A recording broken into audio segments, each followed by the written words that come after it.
Palabra del Señor en el Evangelio de Marcos, capítulo 14. Ya nos estamos acercando al final de este Evangelio.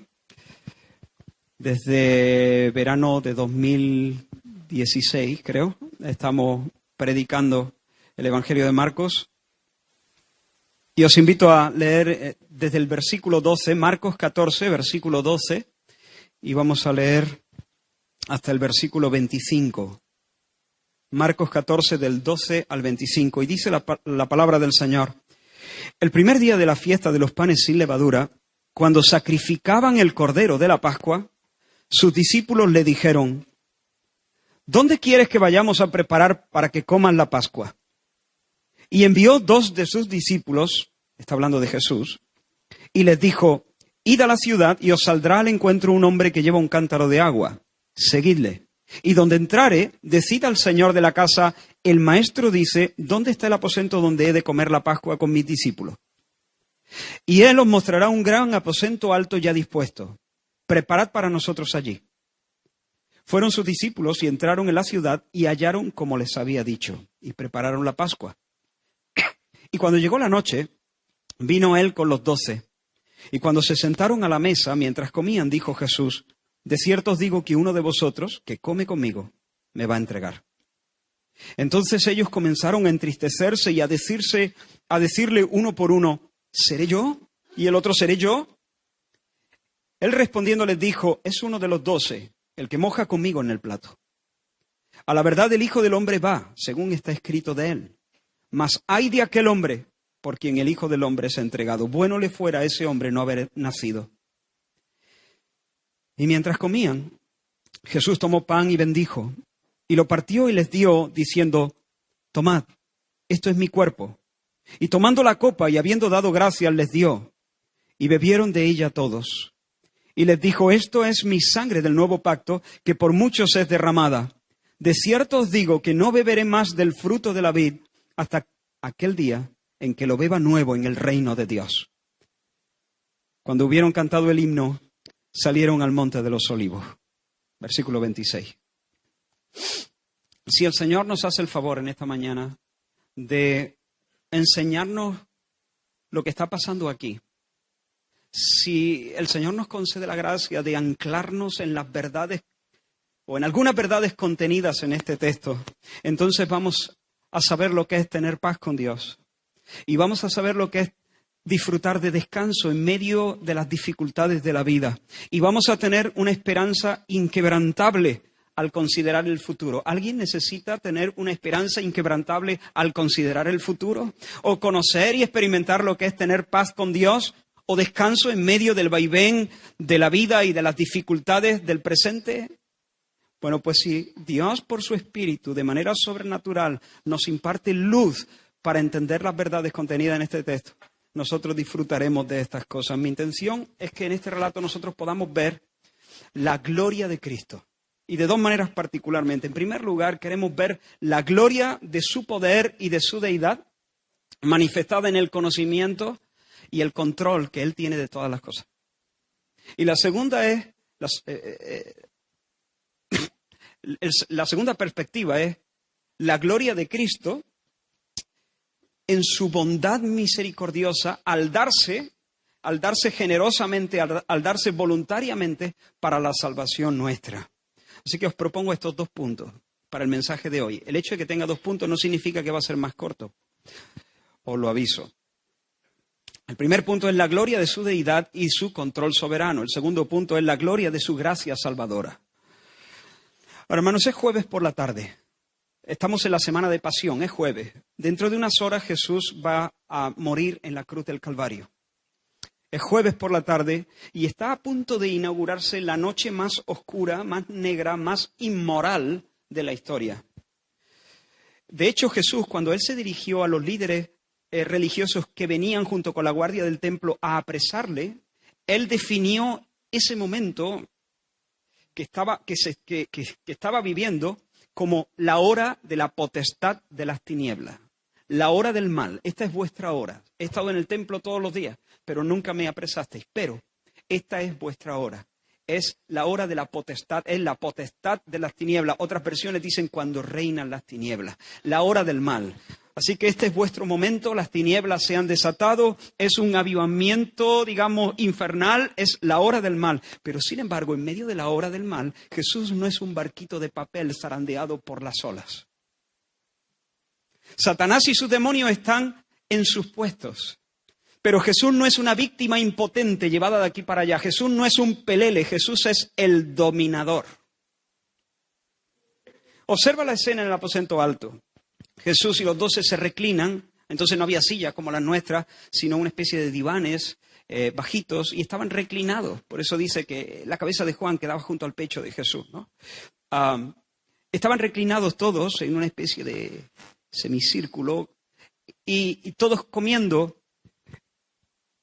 Y Judas actuando, claro. Judas es un actor, porque él ya está maquinando su plan diabólico, su plan siniestro, pero aparenta amar al Señor. Y está allí con los discípulos, comiendo, riendo, charlando, pero por dentro ya atando los últimos cabos para apuñalar a Jesús por la espalda. Y tal vez piensa que nadie puede conocer sus movimientos, nadie puede prever lo que va a hacer, nadie se lo espera, él tiene un as en la manga, su maniobra va a ser tan insólita que ninguno puede saber de qué va Judas, qué es lo que va a hacer, pero se equivoca porque Jesús lo sabe. ¿Has escuchado lo que Jesús dice? Os declaro solemnemente, de cierto os digo. De repente Jesús, están comiendo, están quizá en un momento más distendido y Jesús dice, amén, amén, de cierto, os declaro solemnemente que uno de vosotros me va a entregar, el que come conmigo.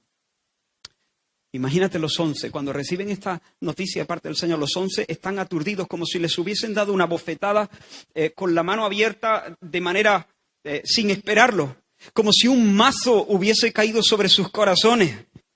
A Judas supongo que se le acelera el pulso, pero él sigue actuando, no dice nada. Y entonces los discípulos empiezan a entristecerse y empiezan a preguntarle al Señor, Señor, ¿seré yo? En realidad, esta pregunta yo creo que debiera leerse más bien en el griego, no seré yo, ¿verdad?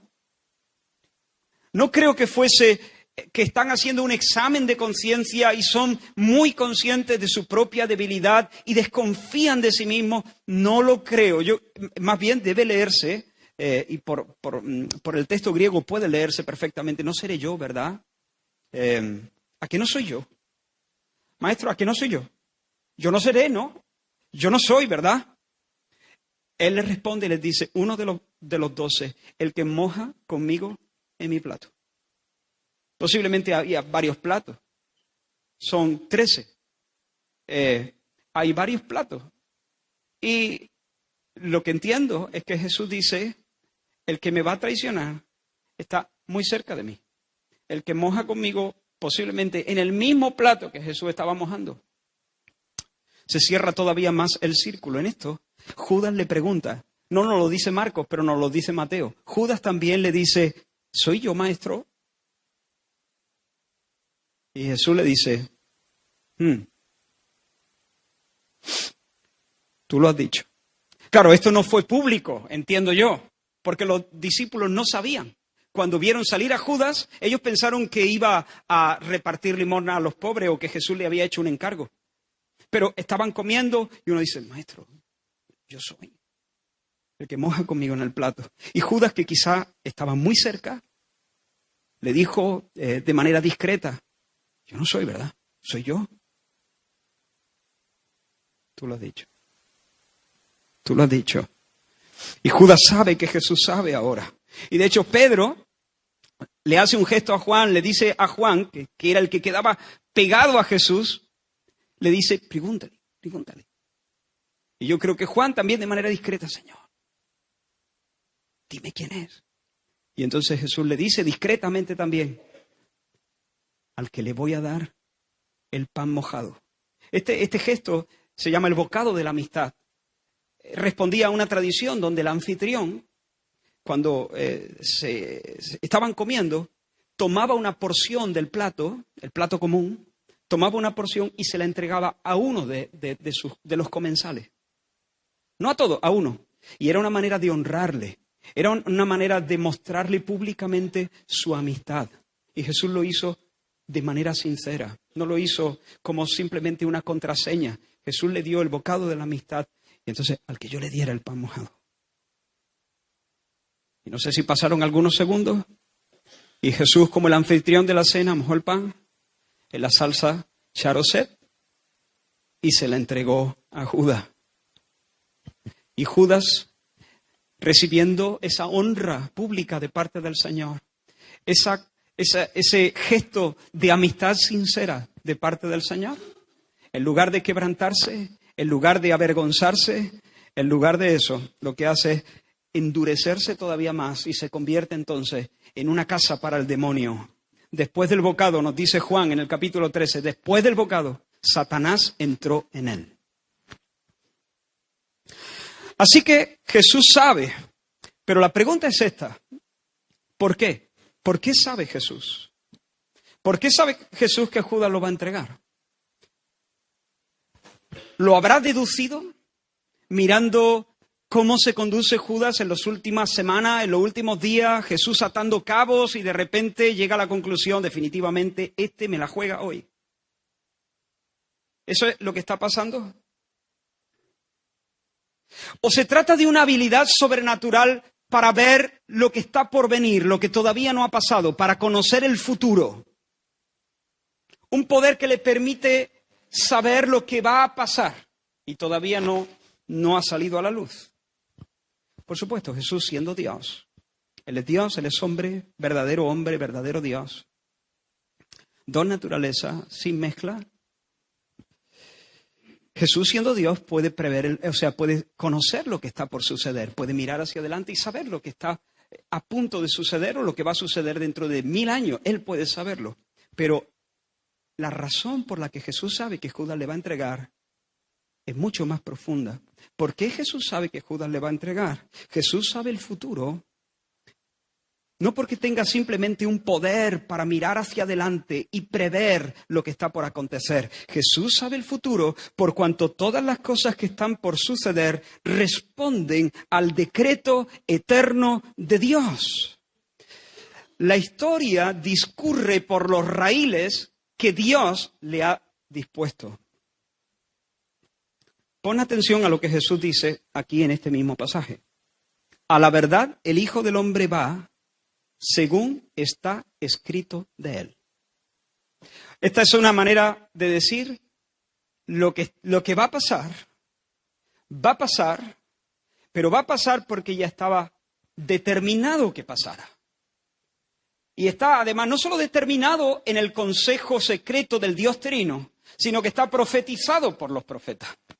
Dios lo dio a conocer a los profetas. El Hijo del Hombre va, es decir, todo lo que va a suceder, todo lo que está por acontecer, acontecerá según lo que ha sido profetizado, lo que está escrito de él. Todo responde, hermanos, a un plan eterno que Cristo conoce y lo conoce porque se gestó en las entrañas del Dios Trino.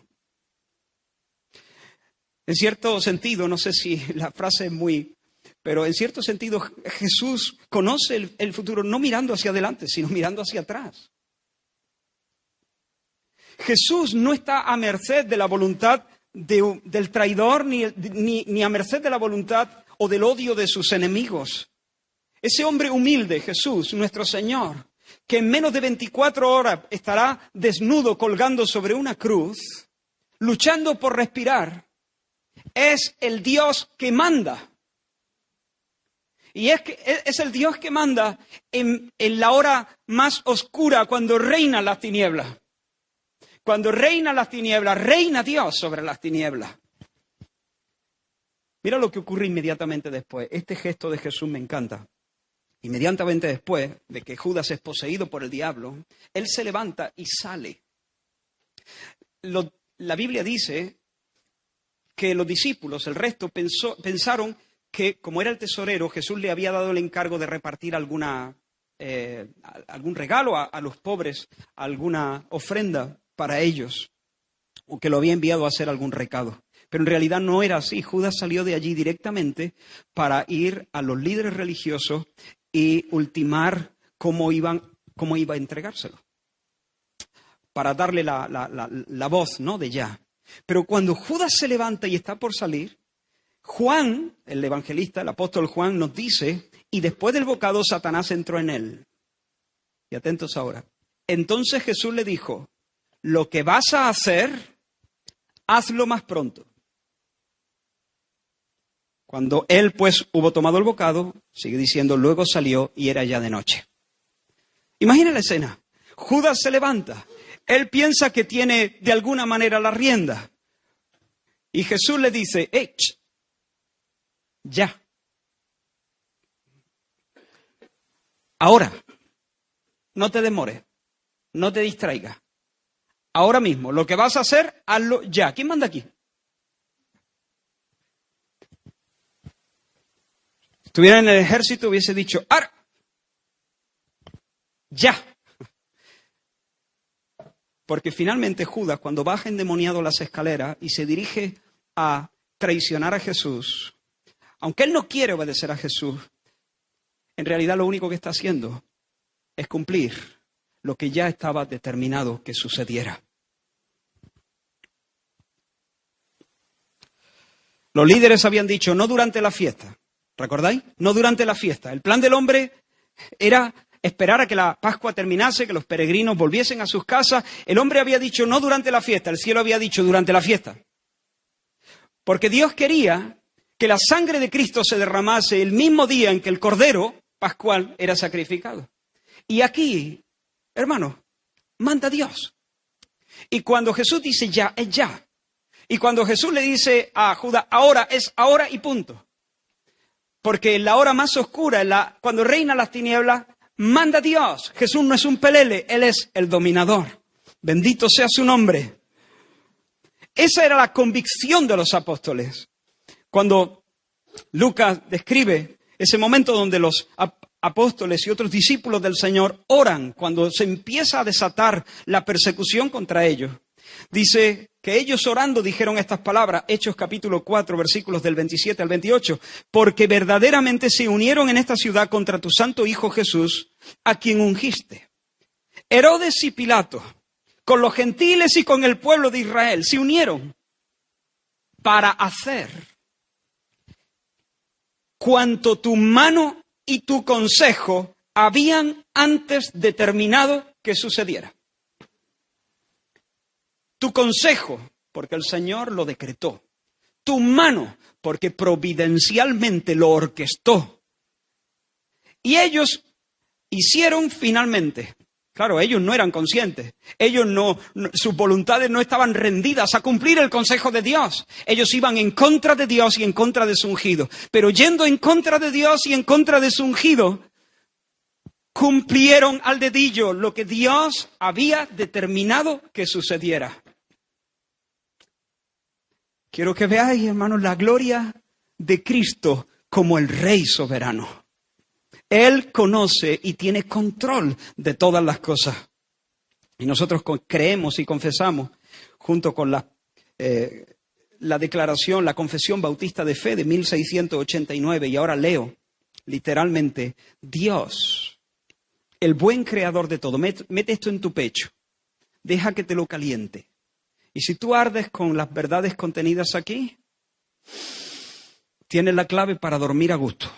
Dios, el buen creador de todo, en su infinito poder y sabiduría, sostiene, dirige, dispone y gobierna a todas las criaturas y todas las cosas, desde la mayor hasta la más pequeña, por su sapientísima y santísima providencia, con el fin para el cual fueron creadas, según su presciencia infalible y el libre e inmutable consejo de su propia voluntad, para la alabanza de la gloria de su sabiduría, de su poder, de su justicia, infinita bondad y misericordia.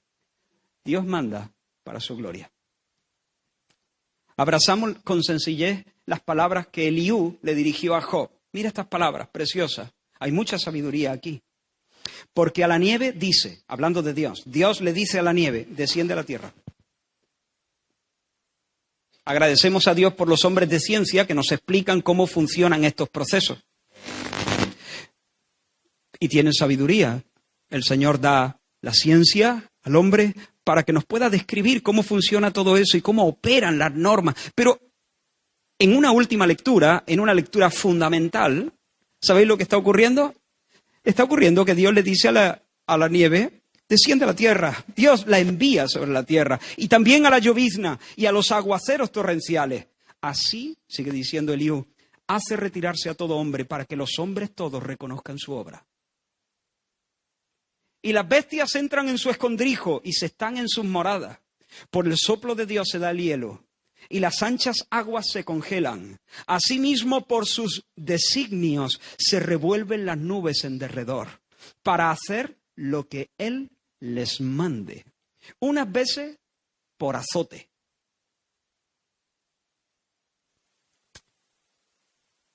Algunos se molestan cuando la Biblia dice eso. Pero la Biblia dice claramente, Jehová preside en el diluvio. Unas veces por azote. Castigo de Dios. Azote. Otras por causa de la tierra. Otras por misericordia las hará venir. Dios envía una lluvia para bendecir y mostrar su bondad y darle un beso a los habitantes de la tierra. Y otras veces las envía para hacer que los moradores de la tierra tiemblen y reconozcan que son pequeñitos y dependientes. Y que las bestias del campo tengan que irse a sus madrigueras y reconocer que aquí manda Dios. Y otras veces Dios envía el torrente para castigar, como lo hizo en el diluvio. Y para borrar, para castigar el pecado. Nosotros decimos con confianza junto al salmista, porque yo sé que Jehová es grande, Salmo 135, yo sé que Jehová es grande y el Señor nuestro es mayor que todos los dioses. Todo lo que Jehová quiere, lo hace, en los cielos y en la tierra, en los mares y en todos los abismos. Nosotros confesamos con gozo las palabras de Isaías 46, donde Dios dice, yo soy Dios y no hay ningún otro. Yo soy Dios y no hay nadie igual a mí. Yo anuncio el fin desde el principio. Yo digo, mi propósito se cumplirá y haré todo lo que deseo. Lo que he dicho, haré que se cumpla. Lo he planeado y lo realizaré. Isaías 46, del 9 al 11. Lo he planeado y lo realizaré. Nosotros afirmamos con el apóstol Pablo que en Él, en Cristo, asimismo tuvimos herencia, habiendo sido predestinados conforme al propósito del que hace todas las cosas según el designio de su voluntad. Dios es el que hace todas las cosas según el designio de su voluntad. Es de noche, jueves noche. A las 9 de la mañana Jesús estará desnudo, colgando, clavado a la madera de una cruz. Su cuerpo será él entero, su persona será humillada en el Calvario. A las 3 de la tarde reventará su corazón y su cuerpo quedará sin pulso. Y de nuevo parecerá, cuando uno mira esa escena, que el pez grande se ha comido al pez chico. Pero no es así, no es así. Jesús es el pez grande. Él va según lo previsto. Él va según lo que está escrito de él.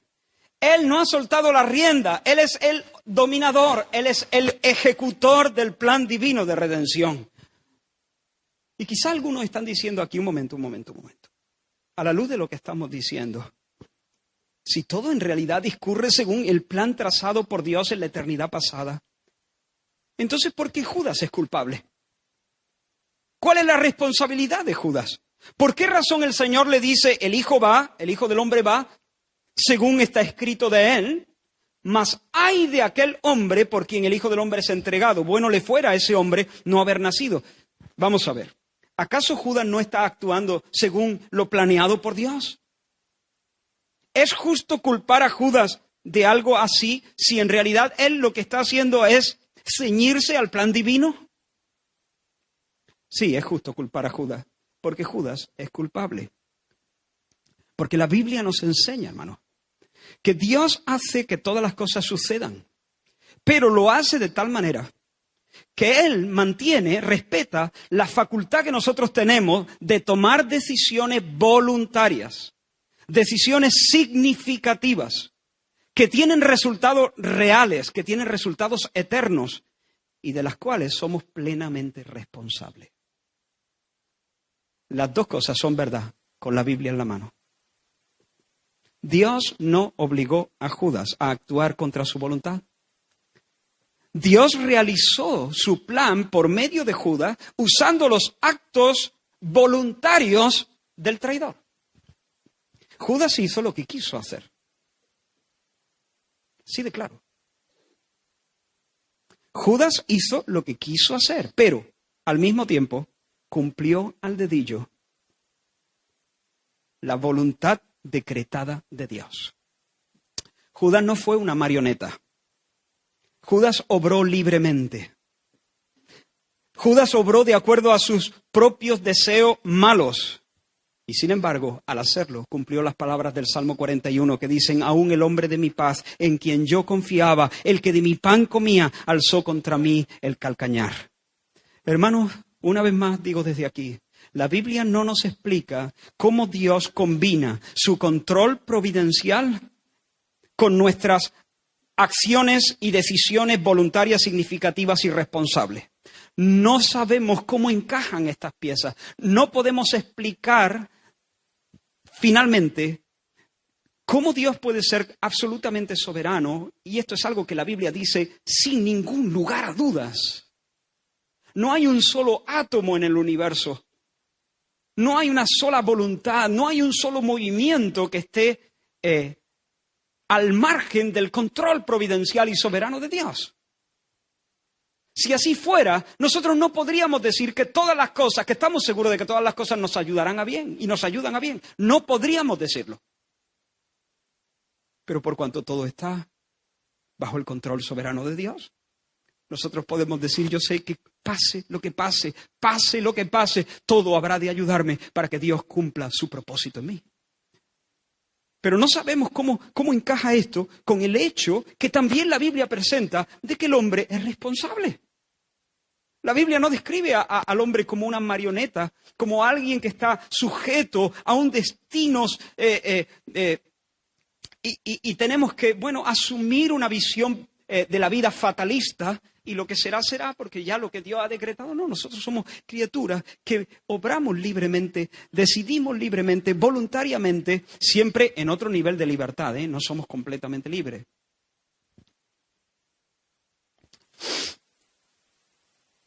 Ahora, hermanos, permitidme llevaros al otro incidente que tiene lugar aquí. ¿Habéis visto cuando los discípulos le preguntan a... Bueno, cierro el pensamiento que estaba diciendo. No sabemos bien explicar cómo encajan estas dos cosas. Un Dios soberano absolutamente, un hombre responsable, verdaderamente responsable. Pero el hecho de que nosotros no sepamos explicar cómo encajan no significa que tengamos que desechar estas verdades. Aquí la virtud no está en encontrar una explicación en el medio. Aquí la virtud es mantener los dos extremos. La virtud es abrazar la verdad de que Dios es absolutamente soberano, abrazar la verdad de que el hombre es completamente responsable delante de Dios. De esa manera, y solo de esa manera, podremos hacer justicia a lo que la Biblia revela. Ahora, cuando los discípulos le preguntan a Jesús: Señor, Maestro, ¿en qué lugar vamos a celebrar la Pascua? Jesús les da unas instrucciones bastante raras, ¿no te parece? Manda a dos de sus discípulos, Lucas nos dice que esos dos eran Pedro y Juan, y les dice: id a la ciudad, y allí os saldrá al encuentro un hombre que lleva un cántaro de agua. Cuando lo veáis, lo seguís. Seguidle, y allí donde él entre, en esa casa, preguntad por el dueño de la casa. Os entrevistáis con él y cuando le veáis le decís: el maestro dice que dónde está el sitio donde va a celebrar la Pascua con los discípulos. Unas instrucciones un poquito raras, ¿no? Tú imagínate a Pedro y a Juan caminando hacia Jerusalén. El Señor no les ha dado el nombre de ninguna calle, el Señor no les ha dicho que vayan a alguna plaza en particular, no les ha señalado un cruce de caminos, no, simplemente ellos tienen que ir a la ciudad. Y Juan, pero a la ciudad, sí, a la ciudad ha dicho el Señor. Pero vamos a ver, a la ciudad, sí, a la ciudad. Como no es grande, ¿a dónde vamos? Pero Jesús le dice, id a la ciudad. Y cuando estéis allí, ya os toparéis con un hombre que lleva un cántaro de agua. Esto sí era una señal un poquito más específica, porque en aquellos tiempos los hombres no portaban los cántaros de agua, lo hacían las mujeres. Ver a un hombre portando un cántaro de agua en aquellos tiempos era como ver a un hombre llevando un carrito Hané con un bebé. Hané se llama, ¿no? Pues hace unas cuantas décadas. Era raro. Eran las mamás las que lo llevaban, ahora ya no. Gracias a Dios, pues eso ha cambiado. Pero antes, ver a un hombre, yo qué sé, en los años 70 o los años 60, llevando o dándole de comer al niño, no era una imagen, según me cuentan, ¿no? No soy tan antiguo. No tengo tanta juventud acumulada, como diría nuestro hermano. No era tan fácil verlo. Pero él les dijo, cuando veáis a un hombre que lleva un cántaro de agua, entonces os vais detrás de él. Y cuando él entre en la casa, entonces vosotros entrad y preguntad por el dueño. Yo me pregunto, ¿por qué el Señor hace una cosa, yo qué sé, tan aparatosa? ¿Por qué el Señor le envía a preparar un lugar de una forma tan sensacional? Aquí lo que falta es el redoble. Pareciera, no sé, parece... ¿No era más fácil? ¿No les podía haber dado una dirección? ¿No les podía haber quitado un poco de misterio a todo aquello? ¿Por qué los guía de esta manera? Bueno, tal vez quería evitar que Judas se enterase del sitio donde iban a estar celebrando la fiesta con antelación, para evitar que les arruinara la celebración íntima de la Pascua, tal vez. Pero creo que los tiros van por otro lado. Creo que hay razones más poderosas que esas. Yo creo que el Señor está procurando que antes de que caiga la turba sobre él, antes de que todo se disloque o parezca que se disloque, porque no se va a dislocar, porque Jesús no va a soltar las riendas. Jesús no suelta las riendas ni cuando está muerto sobre la cruz. Antes de que todo parezca que las aguas van a salirse de cauce, Él les quiere asegurar, Él quiere mostrarles una vez más hasta qué punto Él tiene el control de todo lo que ocurre. Hermanos, no estamos ante una exhibición frívola e inútil de poder, sino estamos ante una demostración elocuente y oportuna, porque en unas horas va a parecer que todo está patas arriba, va a parecer que todo está del revés. Pero el Señor les quiere asegurar una vez más, no es la primera vez que lo hace, una vez más, no es la última vez que lo hace, dentro de un rato va a decir, uno de vosotros me va a entregar, mientras cenan. Y ahora están haciendo los preparativos para la cena. Les quiere mostrar una vez más que Él tiene control de todo lo que ocurre, de cada detalle, de cada cosa. Jesús lo tiene todo atado. Jesús lo tiene todo atado. Piensa en tu problema. Y ahora dite, Jesús lo tiene todo atado. Imagina esos dos hombres caminando detrás del hombre con el cántaro de agua. Y luego entrando a la casa y encontrándose con el dueño. Y diciéndole las palabras tal cual. El maestro dice que donde... sí, el maestro. Y que todo encaja tal cual como el Señor se lo había dicho. Lo que el Señor está haciendo es fortificando la fe de esos discípulos. Los quiere anclar en la convicción de que todo está bajo el control y la autoridad y el gobierno providencial de Dios, incluyendo los ritmos de los pasos del hombre del cántaro, incluyendo el ritmo de los pasos de los discípulos que van a la ciudad, incluyendo el tráfico de gentes y carretas en la ciudad de Jerusalén. Porque el Señor concierta todas las cosas con su batuta, todas las cosas, todas. El levantamiento de los reinos, la caída de los reinos, la ruta de las borrascas, los ciclos de invierno y verano y primavera y otoño, la caída del cabello, El Señor concierta con su batuta el millón de imprevistos. Para Él nada es accidental. Y Él quiere que los suyos entiendan que no fue casualidad, fue providencia. No es suerte, es designio. No es el destino ciego e impersonal el que manda. Es Él el que preside, el que ordena, el que dispone, porque Él es el yo soy. De hecho, anunciando la traición de Judas, en Juan, el pasaje paralelo en Juan, dice, para que se cumpla la Escritura, el que come pan conmigo levantó contra mí su calcañar. Os lo digo desde ahora, para que cuando suceda, creáis que yo soy. ¿Por qué se lo dice Jesús antes? Para que no os sorprenda, para que no os dé un shock, para que lo vayáis encajando. ¿Para qué? ¿Por qué Jesús se lo anuncia de antemano? Para que cuando suceda, cuando estéis en medio del remolino, digáis, espera, ¿el Señor lo sabía? ¿El Señor lo tenía todo atado? El Señor rige, el Señor comanda, el Señor es el dominador. Él no ha soltado las riendas. Parece que sí, parece que las tinieblas nos van a devorar, parece que no hay orden, que no hay sentido, parece que el plan de Dios se ha echado a perder. Pero no, Él nos lo dijo antes, Él es el yo soy, Él es el que manda. Para eso lo digo con antelación. Y Dios, hermanos, si se ocupa de detalles tan insignificantes como el hombre del cántaro y el ritmo de sus pasos y el aposento y el lugar donde iban a celebrar, si se ocupa de esos detalles tan pequeños, entonces quiere decir que podemos dormir confiados, ¿sí o no?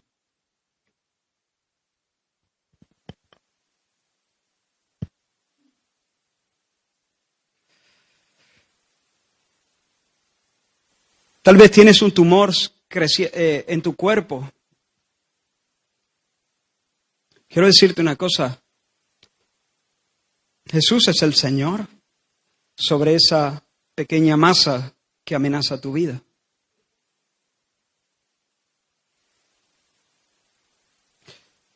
No quiero frivolizar.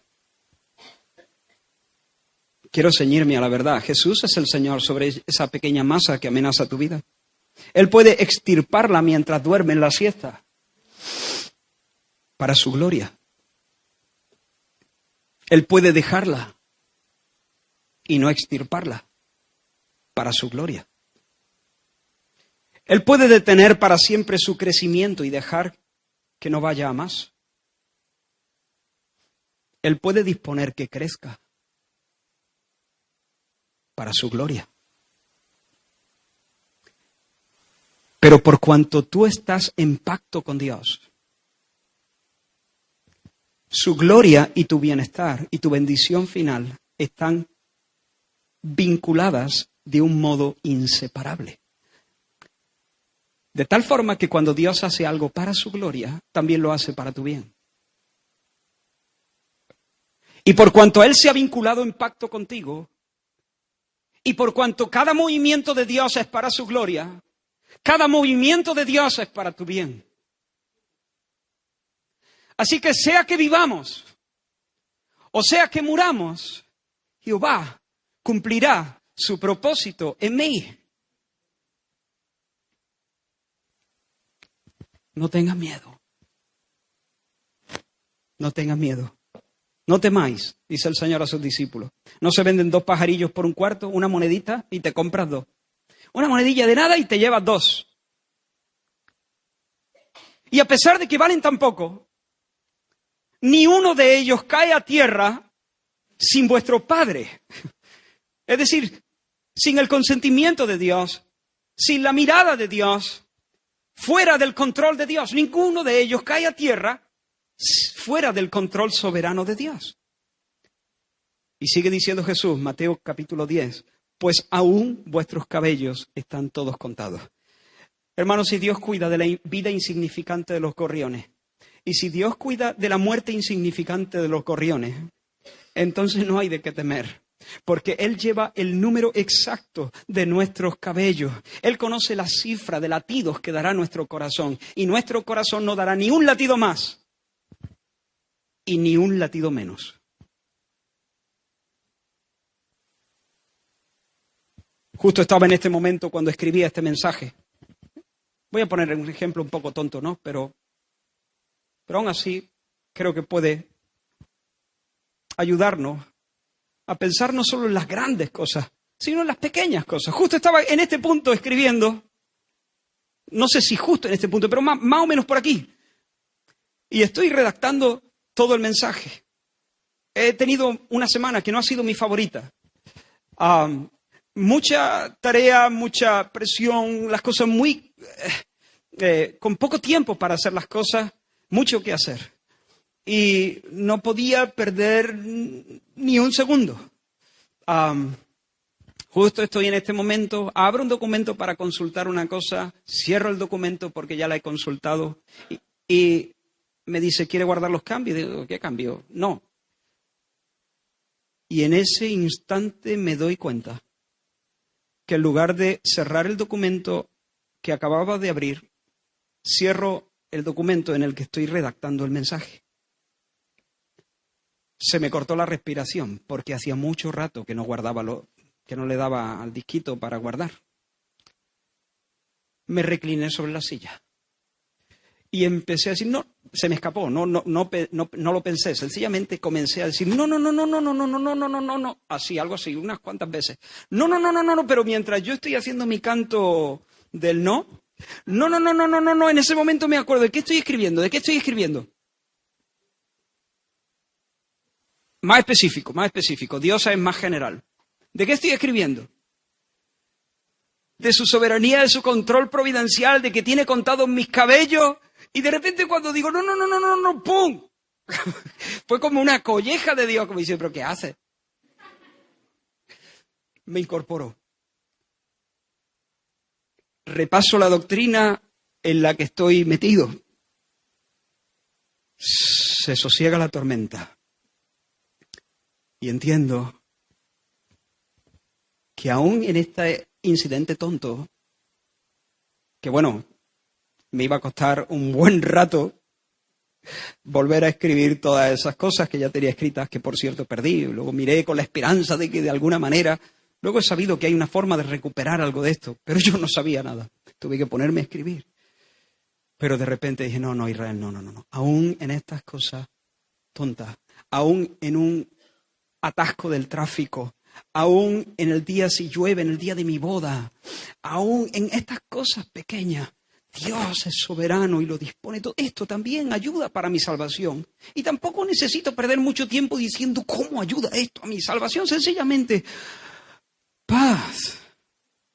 Ahora, no le eché la culpa al Señor por esto, ¿eh? No es que el Señor me cerró el documento y yo perdí los cambios. El torpe fui yo. Pero me quedé tranquilo, me enderecé de nuevo y empecé a redactar el documento. Esto es un ejemplo tonto, digo, porque claro, no puede compararse con la aflicción de José en Egipto, o a manos de sus hermanos, o como siervo en la tierra de Egipto. No puede compararse con el dolor de una madre que tiene que enterrar a su hijo arrollado por un conductor borracho. Y pensar que Dios controla el tráfico y los pasos de su hijo y no lo evitó. Podía haberlo hecho, o no, pero no lo hizo. No, es un ejemplo muy tonto, pero en las cosas grandes y aún en las cosas pequeñas, Dios es el que manda. Tal vez algunos estén furiosos por lo que están oyendo. Tal vez algunos estén pensando que si esto es así, hay un punto de crueldad y de maldad en Dios. Pero quiero llevarte al segundo punto, mucho más rápido. Dios, Jesús, no es solamente el Dios soberano. Jesús es un tierno Salvador, un Salvador misericordioso. No solo controla, sino que ama voluntariamente, ama entrañablemente, ama sacrificialmente. Y mira un momento al grupo celebrando la Pascua. El Señor comenzó celebrando la Pascua judía, pero terminó celebrando otra cosa. Terminó instituyendo otra fiesta, ordenando otra cosa, un memorial diferente. Y quiero que aunque el tiempo ha avanzado y supongo que ya estáis un poco cansados, no perdáis este detalle. La cena de Pascua más o menos seguía el siguiente orden. En primer lugar, el padre de familia ofrecía la primera de 4 copas de vino. Dicen los estudiosos que era vino mezclado con agua, diluido un poquito en agua. Pero se servían 4 copas principales durante la cena. Al principio el padre presentaba la primera copa de vino y pedía la bendición sobre la celebración, sobre la fiesta. Luego los comensales se lavaban las manos, simbolizando la necesidad que tenían de limpieza moral y espiritual. Y enseguida se servía el primer plato. El primer plato consistía básicamente en legumbres y hierbas amargas, que simbolizaban la esclavitud en Egipto, y la salsa charoset, que era una mezcla de higos, dátiles, manzanas, pasa, almendra, todo eso mezclado, aderezado con vinagre y especias. Yo creo que aquí, y ellos comían algo de legumbre, hierba amarga y la salsa que se mojaba. Yo creo que en este punto es cuando Jesús anuncia la traición de Judas. Después que han terminado ese, primer plato, se sirve el cordero asado y la segunda copa de vino. Pero todavía ni se come el cordero ni se bebe el vino. Se pronuncia una oración, después se cuenta la historia de la liberación de Egipto, porque de eso se trataba. La Pascua rememoraba la liberación de los esclavos hebreos debajo el yugo de Faraón. Y cuando se contaba la historia, se cantaba en hebreo el Halel, que eran los salmos 113 al 118, pero aquí solo se cantaba la primera parte del Halel, Salmo 113 y Salmo 114. Cuando se cantaban, se bebían la segunda copa. Luego el padre pronunciaba una oración de bendición sobre el pan sin levadura y empezaban a comer el cordero asado, acompañado por hierba amarga y la salsa también. Pero justo aquí, hasta aquí, todo normal, Pascua judía. Pero justo cuando Jesús pronuncia la oración y las palabras sobre el pan, se desvía, se aparta del guión de la Pascua, lo que todo padre de familia debería decir en ese momento. Él deja a un lado las palabras tradicionales, introduce unas nuevas palabras. Y él dice, tomó el pan y bendijo, lo hemos leído, y lo partió y les dio, diciendo, tomad, esto es mi cuerpo. Es decir, tomad, esto representa mi cuerpo, que es partido por vosotros, que es partido para vuestra vida, para vuestro bien. De repente Jesús deja de referirse al Éxodo, a la liberación de Egipto, y comienza a hablar de otra liberación, de una liberación mayor. Ya no se refiere al pasado, sino comienza a referirse a algo que está por suceder en unas horas. Es de noche, a las 9 de la mañana, Él estará en la cruz. Jesús lo que está haciendo es anunciando un nuevo éxodo para que se cumplieran las palabras del profeta Isaías. ¿Recordáis estas palabras muy conocidas? Así dice el Señor, el que abre camino en el mar y senda en las aguas impetuosas. El que abre camino en el mar, ¿de qué te suena eso? ¿Cuándo abrió Dios camino en el mar? En el Éxodo. Bueno, pues así dice el que abre camino en el mar. No os acordéis de las cosas pasadas, ni traigáis a memoria las cosas antiguas. He aquí yo hago una cosa nueva. Pronto saldrá a luz. ¿No la conoceréis? Otra vez abriré camino en el desierto y ríos en la soledad. Otro éxodo. Este versículo a veces lo usamos para hablar de la esperanza que tenemos de que el Señor haga cosas nuevas en nuestras vidas, pero realmente este texto se está refiriendo a esta promesa, un éxodo más grande, una liberación mayor, una salida más poderosa, más gloriosa. Este pueblo he creado para mí, sigue diciendo el texto, mis alabanzas publicará. Yo soy el que borro tus rebeliones por amor de mí mismo y no me acordaré más de tus pecados. En Egipto, hermanos, cuando Dios decidió en su justa ira dar muerte a los primogénitos, tuvo que hacer algo para salvar a los primogénitos hebreos. ¿Por qué? Sencillo, porque los primogénitos hebreos no eran mejores que los primogénitos de Egipto. No es justo que Dios se cargue a los primogénitos de Egipto y los primogénitos hebreos se vayan de rosita, porque no son mejores. Pero en su bondad, Dios hizo algo. Pidió que cada familia hebrea sacrificase un cordero inocente. untase los dinteles y los postes de las puertas con la sangre del animal. Y cuando la muerte, el ángel exterminador, pasase por las calles de Egipto, del país, entonces el ángel dice, verá la sangre y pasará de largo. De ahí viene la palabra Pascua, pasaj. Hacer pasar de largo, pasar. El ángel verá la sangre y concluirá, no hace falta que mate a nadie aquí, porque aquí ya ha habido un muerto. En aquel día en Egipto, o había un niño muerto, o había un cordero muerto. O moría el primogénito, o moría un sustituto. O moría el primogénito, o moría alguien que moría en el lugar del primogénito. Y aquí está la bondad del Señor.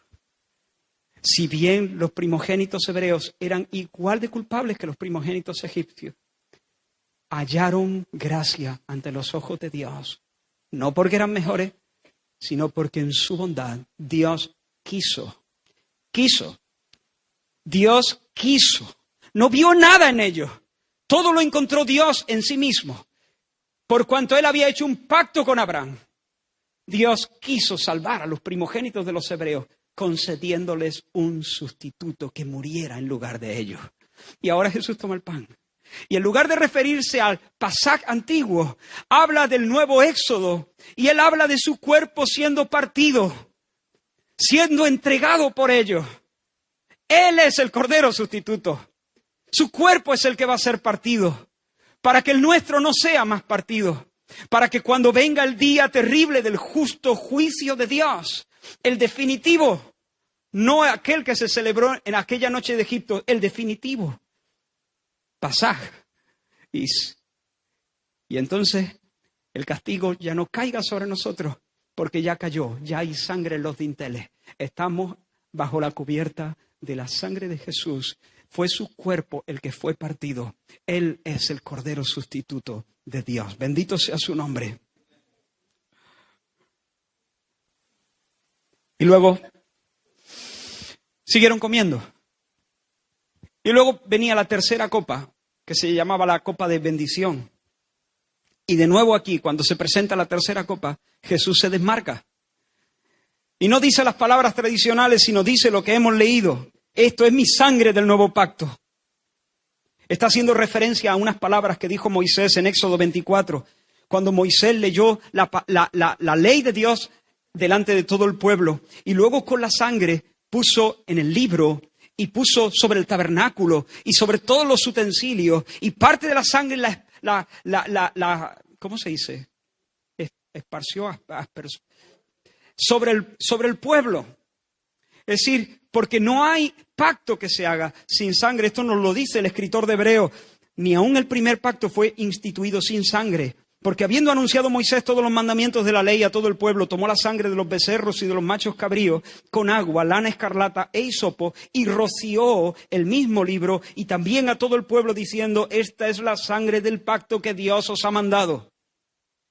Y además roció también con la sangre del tabernáculo, los vasos del ministerio, etcétera.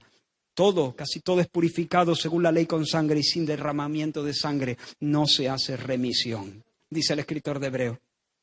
Ellos conocían estas palabras de Moisés, pero ahora Jesús toma la copa y dice, esta es la sangre del nuevo pacto, es mi sangre. Esto es mi sangre que se derrama para remisión de vuestros pecados. Hermanos, el pacto antiguo era provisional, porque la sangre de los toros y de los machos cabríos no puede quitar el pecado. Pero ahora Jesús introduce, anuncia un nuevo pacto, un mejor pacto. Cuando Jesús se sentó con sus discípulos a celebrar la Pascua, ¿sabéis lo que dijo?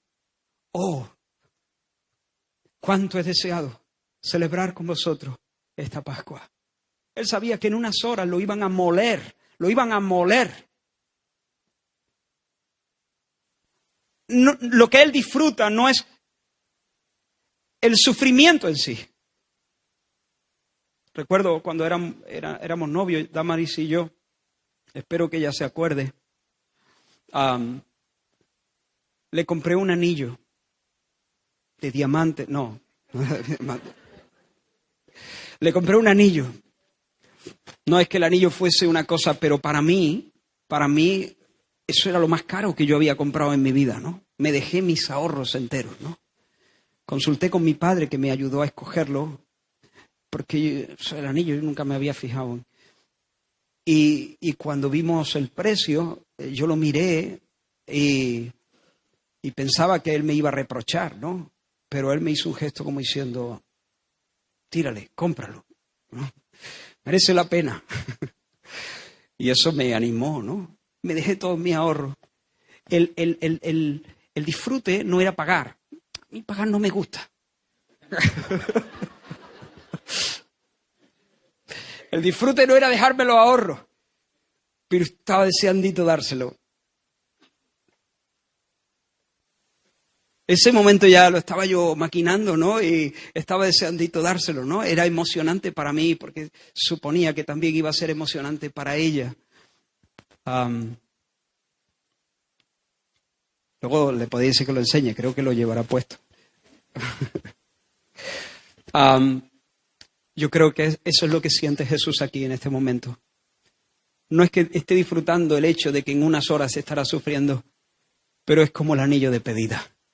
Estaba deseandito decirle, esta es la sangre del nuevo pacto. Porque el anterior pacto era un pacto ineficaz. Por culpa de nosotros, no de la ley de Dios. Por culpa de nosotros. Porque el antiguo pacto lo único que hacía es decirnos cómo se vive como Dios manda, luego señalarnos nuestro pecado y luego dejarnos allí mudos. Ya no hacía nada más. La ley nada perfeccionó, dice la Escritura, porque la ley nada perfeccionó. Lo mismo que un espejo no perfecciona. El espejo te muestra la mancha, pero ya está. No te la limpia. El espejo te muestra dónde tienes que hacer el arreglo, pero no te arregla. El espejo no perfecciona. La ley te muestra la mancha, te muestra lo que tienes que cambiar, pero luego ya no hace más nada. La ley lo único que es que te arrincona y te deja bajo la sentencia de una palabra que es como un mazo, maldito. Y de esa manera la ley nos lleva a clamar por un Salvador. ¿Quién me librará? ¿Quién me librará? Pero ahora Jesús dice, esta es la sangre del nuevo pacto. Y os leo, y ya estamos terminando. Pero ahora Jesús es hecho, ahora tanto mejor ministerio es el suyo, por cuanto Jesús es mediador de un mejor pacto, establecido sobre mejores promesas. Porque si aquel primero hubiera sido sin defecto, ciertamente no se hubiera procurado lugar para el segundo. Porque reprendiéndolos dice, y ahora hace mención de un pasaje de Jeremías, atento ahora, esto es espectacular. Y aquí vienen días, dice el Señor, en que estableceré con la casa de Israel y la casa de Judá un nuevo pacto. No como el pacto que hice con sus padres el día que los tomé de la mano para sacarlos de la tierra de Egipto. Porque ellos no permanecieron en mi pacto y yo me desentendí de ellos, dice el Señor. Por lo cual este es el pacto que haré con la casa de Israel después de aquellos días, dice el Señor. Pondré mis leyes en la mente de ellos y sobre su corazón las escribiré. Y seré a ellos por Dios y ellos me serán por pueblo. Y ninguno enseñará a su prójimo ni ninguno a su hermano diciendo, conoce al Señor, porque todos me conocerán. Desde el menor hasta el mayor de ellos, porque seré propicio a sus injusticias. Y nunca más me acordaré de sus pecados y de sus iniquidades. Bendito sea el nombre del Señor. Mira, un nuevo pacto que implica una nueva naturaleza. Escribiré mi ley en su mente y en sus corazones. Antes se la escribí en una piedra. Y tú la veías y tú decías, eso está bien. Pero aquí tengo pasiones distintas. No me gusta. No. Pero el Señor dice, el pacto nuevo, yo ya no te escribiré la ley en la piedra. Te la voy a escribir en la mente y en el corazón. Y como yo te voy a hacer un trasplante de mente, te voy a hacer un trasplante de corazón, te voy a regenerar, te voy a hacer nacer de nuevo, te voy a dar una nueva naturaleza. Esos son los términos del nuevo pacto. Por eso Jesús está diciendo, oh, cuánto he deseado daros el anillo de pedida, cuánto he deseado comer esta Pascua, declarar que se inaugura el pacto nuevo, anunciado por los profetas, Ezequiel, Jeremías. Pero no solo eso, en el nuevo pacto, cada persona que está ligada tiene una relación personal con Dios. Ninguno tendrá que decirle a su compañero, conoce al Señor, porque todos me conocerán. En el antiguo pacto, Dios había hecho un pacto con una nación, pero ahí en esa nación habían creyentes y no creyentes. Pero Dios tenía un pacto con todos. En el nuevo pueblo de Dios, todos le conocerán. Todos tendrán una relación personal con Jesús, porque todos habrán nacido de nuevo. Y ninguno tendrá que decirle a su prójimo, conoce al Señor, en ese sentido, porque todos tendrán una vinculación personal, orgánica con el Señor. ¿Y de qué estamos hablando aquí? De vida eterna, porque esta es la vida eterna. Que te conozcan a ti y a Jesucristo a quien has enviado. En el nuevo pacto hay vida eterna. En el nuevo pacto hay perdón absoluto. Seré propicio a sus injusticias y nunca más me acordaré de sus pecados. En el nuevo pacto hay bendición plena. Seré a ellos por Dios y ellos me serán a mí por pueblo. ¿Te imaginas la ilusión de Jesús de poder decirle a sus discípulos, este es el pan, este es mi cuerpo partido por vosotros? Esta es la sangre del nuevo pacto. Ya no estamos recordando a Moisés que puso sangre de machos cabríos sobre el pueblo y sobre los utensilios del tabernáculo y sobre el tabernáculo y sobre el libro de la ley. Ahora es un nuevo tiempo. Otra vez abriré un camino en el desierto. No os acordéis de las cosas pasadas ni traigáis a memoria las cosas antiguas. Yo hago una cosa nueva o la estoy haciendo delante de los ojos. Esta es la sangre del nuevo pacto. Y en el nuevo pacto cada persona tiene una relación conmigo y tiene vida eterna. Nunca más me acordaré de sus pecados. Habrá nacido de nuevo y tendrá una nueva naturaleza. Y tiene por herencia toda la bendición. Coheredero con Cristo. Yo seré su Dios y Él será mío, Él será mi pueblo. Y lo último que quiero decir, cantaron el himno, hemos leído, y salieron. De allí descendieron, pasaron, cruzaron el vado de Cedrón, entraron en el huerto de los olivos, allí lo apresaron. Y tú te estás preguntando, ¿y la cuarta copa? Bueno, no sé si te lo estabas preguntando, pero ¿y la cuarta copa? ¿No eran 4? ¿No han bebido 3? ¿Se la bebieron o no se la bebieron? Lo que voy a decir ahora no lo puedo decir de manera dogmática. No estoy plenamente convencido de que la Escritura presente este punto de vista, pero hay indicios de que bien pudiera ser así. Y algunos opinan así. Jesús no tomó la cuarta copa. De hecho, hay razones, no tenemos tiempo, yo sé que es tarde, pero hay algunas pistas que nos hacen concluir que Jesús dijo eso de la copa en la tercera copa, la copa de la bendición. De hecho, Pablo dice, no es la copa de bendición, y se refiere a la copa de bendición cuando Jesús instituyó la Santa Cena. Y hay algunos que piensan que nunca bebió la cuarta copa. Jesús dice unas palabras en este momento que nos hacen pensar también que posiblemente no se la bebió. Él dijo, desde ahora no beberé más del fruto de la vid hasta que lo tome nuevo con vosotros en mi reino. Por un momento pensé poner aquí 4 copas, 3 vacías y una llena, para ayudaros a fijar en la mente que de alguna manera la celebración se ha iniciado, pero está todavía pendiente. Jesús viene, Jesús regresa, y Jesús regresa para que nos tomemos juntos la cuarta copa. Y luego se cantaba el jalel completo, los salmos 115, 116, 117, 118. Nos queda el banquete, nos queda el convite, nos quedan las bodas y el banquete que nunca tendrá fin.